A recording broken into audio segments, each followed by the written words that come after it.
नमस्कार दोस्तों, मैं श्वेता तिवारी आपका YouTube channel Hindi by Shweta ma'am A to Z 90 classes में स्वागत करती हूँ। आज शिक्षण से संबंधित महत्वपूर्ण प्रश्न है।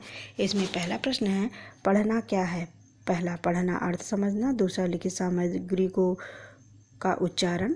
तीसरा, स्कूल में पुस्तकों की पढ़ाई। चौथा, शब्दों की सही पहचान। तो इसका सही उत्तर है पढ़ना अर्थ समझना।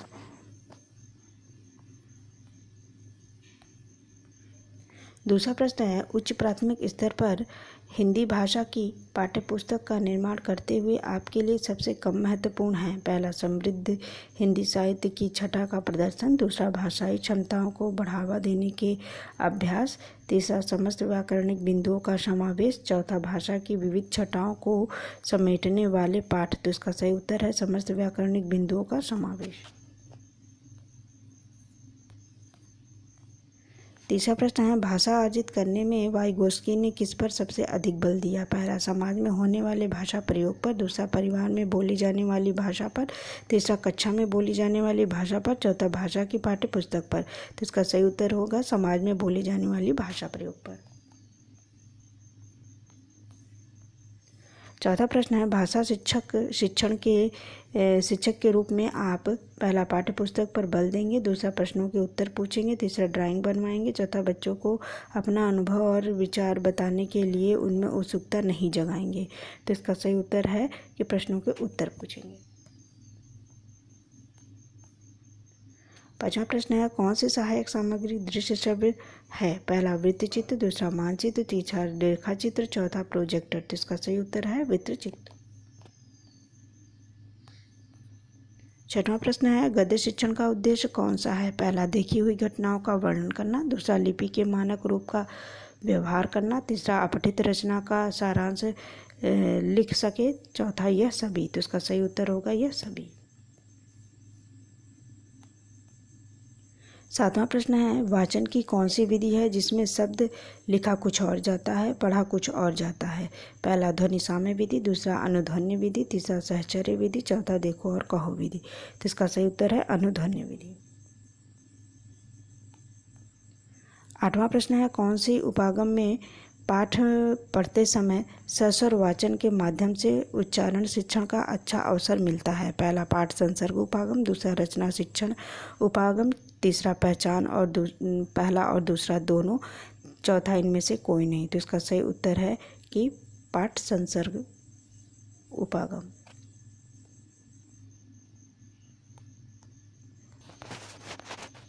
नौवां प्रश्न है, कविता शिक्षण की कौन सी विधि है जिसमें छात्र शिक्षक के वाचन के बाद लय यति गति के साथ कविता पाठ करता है? पहला, अभिनय विधि। दूसरा, गीत विधि। तीसरा, रसास्वादन विधि। चौथा, समीक्षा विधि। तो इसका सही उत्तर है यह गीत विधि। 10वां प्रश्न है, पेड़ पर्यावरण के लिए अच्छे होते हैं, इनसे हमें ऑक्सीजन लेते हैं। जब छात्र के मस्तिष्क में ऐसे विचार आते हैं तो कौन सा बिंब का विकास होता है? पहला, दृष्टि बिंब। दूसरा, श्रव्य बिंब। तीसरा, विचार बिंब। चौथा, भाव बिंब। तो इसका सही उत्तर होगा यह भाव बिंब है। 11वां प्रश्न है, जब अध्यापक क्रम के अनुसार छात्रों को चित्र प्रस्तुत करता है तथा उन्हें दिखाकर उनसे प्रश्न पूछता है तो यह कहानी शिक्षण का कौन सी विधि है? पहला, चित्र विधि। दूसरा, प्रदर्शन विधि। तीसरा, प्रश्नोत्तर विधि। चौथा, यह सभी। तो इसका सही उत्तर है यह चित्र विधि है। 12वां प्रश्न है, कौन सा कथन सत्य है? पहला, प्रवचन विधि को टीका विधि भी कहते हैं। दूसरा, यह लेखन अभिव्यक्ति शिक्षण की विधि है। तीसरा, इनमें शब्द की व्युत्पत्ति को समन्वित करके पढ़ाया जाता है। चौथा, यह सभी। तो इसका सही उत्तर है यह सभी। 13वां प्रश्न है, कौन सा कथन सत्य नहीं है? पहला, पाठ्यपुस्तक कक्षा शिक्षण का प्रमुख साधन है। दूसरा, पाठ्यपुस्तक विद्यार्थी और शिक्षक दोनों के लिए आधारभूत है। तीसरा, पाठ्यपुस्तक शिक्षण का साधन है, साध्य नहीं।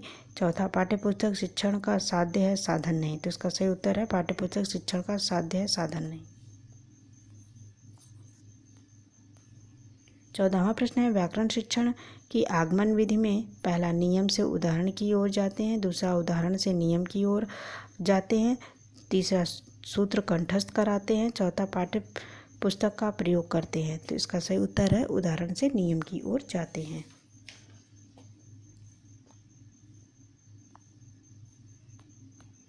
15वां प्रश्न है व्याकरण भाषा के व्याकरण की समझ को पहला केवल वस्तुनिष्ठ प्रश्नों के माध्यम से आंका जाना चाहिए, दूसरा केवल लघुत्तर प्रश्नों के माध्यम से आंका जाना चाहिए, तीसरा निबंधात्मक प्रश्नों के माध्यम से आंका जाना चाहिए, चौथा संदर्भ प्रश्नों के माध्यम से आंका जाना चाहिए। तो इसका सही उत्तर होगा कि संदर्भ प्रश्नों के माध्यम से आंका जाना चाहिए। 16वां प्रश्न है कौन सा कथन असत्य है? पहला किंडरगार्टन पद्धति के जन्मदाता जर्मनी शास्त्री फ्रोबल हैं, दूसरा इन्होंने खेल द्वारा शिक्षा पर बल दिया, तीसरा किंडरगार्टन विधि माध्यमिक स्तर के लिए उपयोगी है, चौथा इनके अनुसार पहले बालक को आत्म प्रकाशन का अवसर देना चाहिए जो खेल द्वारा संभव है। तो इसका सही उत्तर होगा कि किंडरगार्टन विधि माध्यमिक स्तर के लिए उपयोगी है। 17वां प्रश्न है बच्चे अपने बोलचाल की भाषा का अनुभव पहला समाज परिवार से प्राप्त करते हैं, दूसरा विद्यालय से प्राप्त करते हैं, तीसरा थोड़ा बहुत रखते हैं, चौथा इनमें से कोई नहीं। तो इसका सही उत्तर होगा कि यह समाज परिवार से प्राप्त करते हैं।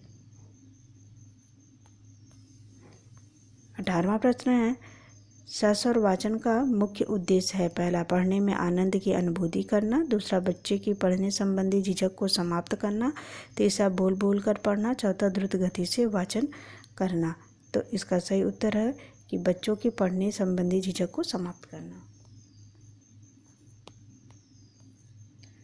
19वां प्रश्न है बच्चे के लिए अतिरिक्त पठन सामग्री क्यों विकसित की जाती है? पहला पढ़ने में रुचि जगाने एवं भाषा ज्ञान में वृद्धि करने के लिए, दूसरा पढ़ने में रुचि जगाने तथा सामान्य ज्ञान में वृद्धि करने के लिए, तीसरा भाषा ज्ञान बढ़ाने एवं साहित्यों में रुचि जगाने के लिए, चौथा भाषा ज्ञान बढ़ाने और सामान्य ज्ञान में रुचि जगाने के लिए। तो इसका सही उत्तर होगा पढ़ने में रुचि जगाने एवं भाषा ज्ञान में वृद्धि के लिए।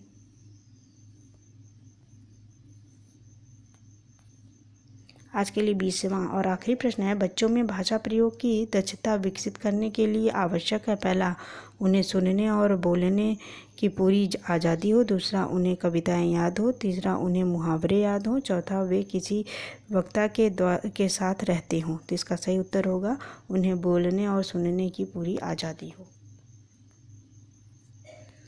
इस प्रकार कुछ 20 प्रश्न मैं आपके सामने प्रस्तुत की। अगर इसमें कोई गलती हो गई हो तो इसे क्षमा कीजिएगा। और ये प्रश्न परीक्षा की दृष्टि से बहुत ही आवश्यक है। ये बार बार प्रश्न पूछे जाते हैं परीक्षाओं में, ज़्यादातर सीटेट रीट ये सब परीक्षाओं प्रतियोगी परीक्षाओं में, इसलिए इसे ध्यान से पढ़िएगा। और अगर आपको मेरी मेहनत पसंद आए तो मेरी वीडियो को लाइक शेयर और सब्सक्राइब कर लीजिएगा। बहुत बहुत धन्यवाद।